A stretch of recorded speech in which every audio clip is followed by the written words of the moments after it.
ধরুন আপনি একজন ব্যবসায়ী, মোটামুটি ভালোই ব্যবসা আছে আপনার, কিন্তু ভাবছেন ব্যাংক থেকে 50 কোটি টাকার লোন নিতে পারলে ব্যবসাটাকে আরো ভালো করতে পারতেন। এমন অবস্থায় আপনার একজন শুভাকাঙ্ক্ষী ব্যাংকের এক বড় কর্মকর্তার সাথে আপনাকে পরিচয় করিয়ে দিলেন। ওই কর্মকর্তা বললেন পারবেন। শুধু তাই নয়, মাত্র 5% ইন্টারেস্টে বিদেশি ব্যাংক থেকে 50 কোটি টাকা লোন নিয়ে দেবেন আপনাকে।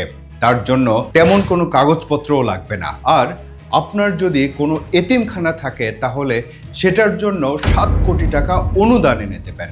এর বিনিময়ে তাদেরকে 2% কমিশন দিলেই হবে। তারপর মিটিং হলো হোটেল শেরাটনের লবিতে। সেখানে যোগ দিলেন ব্যাংকের আরেকজন ঊর্ধ্বতন কর্মকর্তা। তারা আপনার সাথে লিখিত চুক্তি করলো এবং আপনাকে ব্ল্যাঙ্ক চেকও দিল। খরচ বাবদ কিছু অগ্রিম হিসেবে আপনি প্রথমে 10 লাখ টাকা দিলেন তাদেরকে। তারপর ধাপে ধাপে 2 কোটি টাকা পেরিয়ে গেল। একটা সময় গিয়ে বুঝলেন সব বাতাস, সব প্রতারণা। সম্প্রতি পুলিশ এমন একটি চক্রকে আটক করেছে।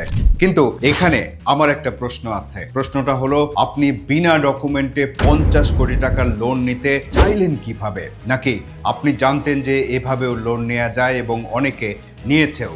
নাকি খবরের কাগজে ব্যাংক সংক্রান্ত বড় বড় দুর্নীতির খবর দেখে অনুপ্রাণিত হয়েছিলেন?